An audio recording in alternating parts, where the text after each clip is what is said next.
Alright, so I'm going to tell you some important things about what I think about sugar. Now, a lot of times parents, a lot of times adults and teachers might say, be careful because I just gave them a cupcake or I just gave them a cookie. They might be a little bit cuckoo. They might be a little bit wild, right? And in a way, there might be a little bit right, but I think people go a little bit too crazy with the idea, and it's sort of, I think, can be a hurtful idea or a wrong idea that sugar has to make kids wild. Now, it is true, listen, it is true that some things in life can change the way that someone feels. And sugar might be one of them. Change the way you feel, it's sort of, you feel one way, and then after it happens to you, you feel a different way. Now, I was telling you out in the hallway how sleep can sort of do that. Sleep, if you get a lot of it or a little bit, might change a little bit, change the way that you feel.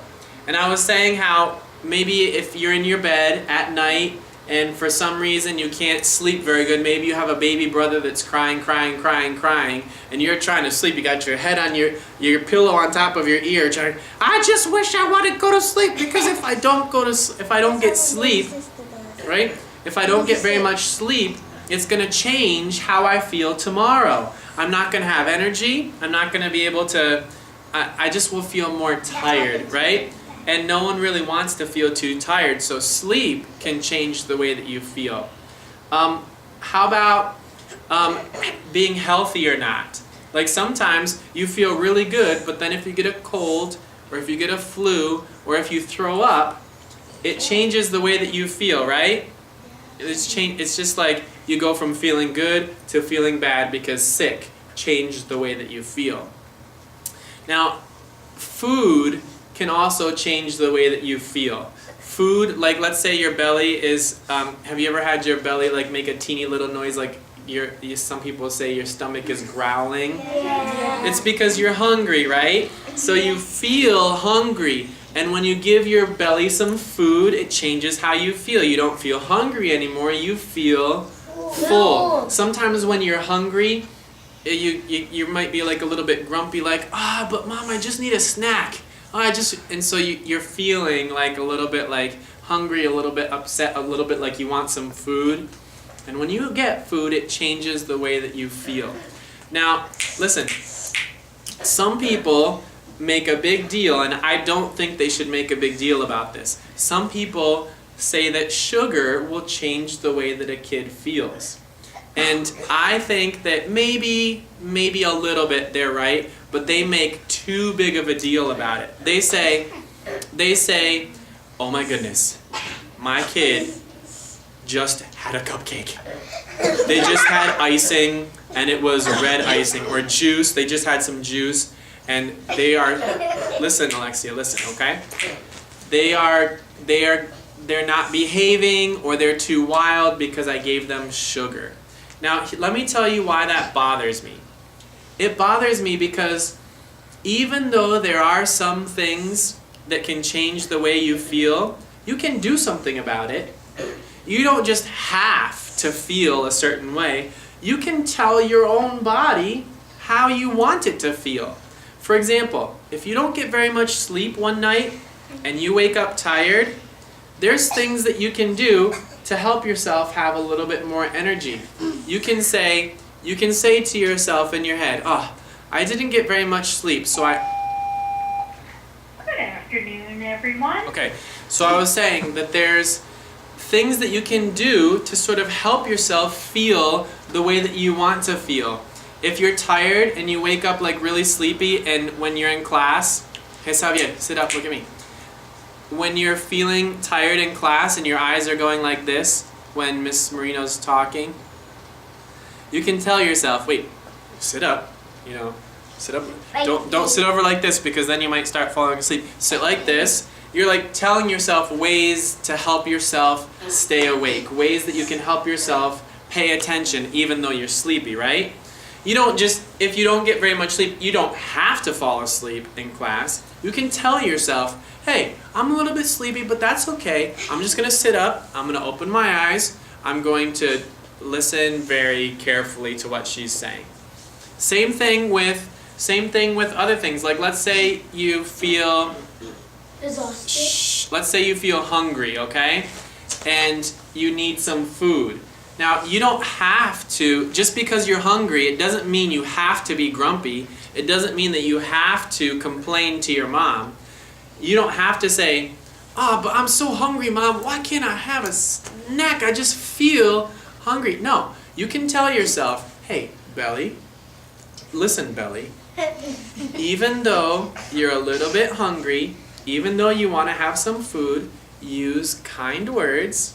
Just because you're hungry doesn't mean that you have to feel like talking mean. You can talk nice and you can say, "Mom, my belly feels a little bit hungry. When would be a good time for me to have some food? Or when will be the next time that I could have a snack?" Just because you feel hungry doesn't mean that you have to behave in a certain way. You can tell yourself, "Belly, just relax. You're going to get food eventually. Relax." Now listen, same thing with sugar. This is the last thing I'm going to say. Some people say, "My kid had too much sugar and now they're really wild." And I say, that's not a good thing to say. It's not a good thing to say because just because you have sugar, it doesn't mean it has to tell you how you're going to feel or how you're going to behave.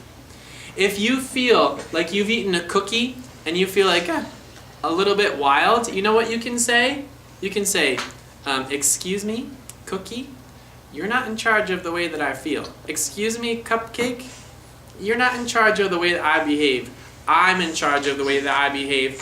And even though I have a cookie, I'm going to, whatever, I'm going to sit still. Or I'm going to listen to what my parents have to say. Or I'm going to pay attention in Spanish class." You know what I mean? Yeah. So all of those things that I'm telling you of what you can tell your belly or tell that cookie or tell even though you're sleepy, that's called coping. Coping, it means that you don't have to just behave a certain way because you feel a certain way. If you feel tired, tell yourself to sit up. If you feel hungry, tell yourself to relax, that food will come later. If you feel jittery because you had a cookie, just tell yourself to take a deep breath. And you don't have to be wild just because someone gives you a little bit of sugar. So when Miss Marino dropped you off at my class, and Miss Marino said, "Oh, sorry, Senor Howard, they're a little bit sugared up." You know what I feel? I feel like, who cares if you had 1 cookie or 5 cookies? I don't care because you, not the cookies, are in charge of the way that you behave. Do you understand? Yeah. So it's not right to say, "I have a cookie, so I'm not going to pay attention in Spanish class." Or "I have a cookie, so I'm not going to behave." That's not right. If you feel like you don't really want to behave, tell yourself, "I'm going to take a little deep breath, I'm going to relax, and I'm going to listen to Senor Howard." Now, I'll tell you what. If you do that, if you do what I'm saying, you're going to be able to do some things that not even grown-ups can do. Some moms and dads and teachers aren't good at doing what I'm just talking about. They feel like if they're tired, then they have to be grumpy. Or if they don't get what they want, they're going to have to feel like sad about it. Some people don't realize that you don't have to let things tell you how you're going to behave. You're in charge of your behavior, so whether you have sugar or not, whether you have lots of sleep or not, whether you're hungry or not, you take a deep breath and tell yourself, "I'm going to speak kind. I'm going to listen. I'm going to sit still." Things like that.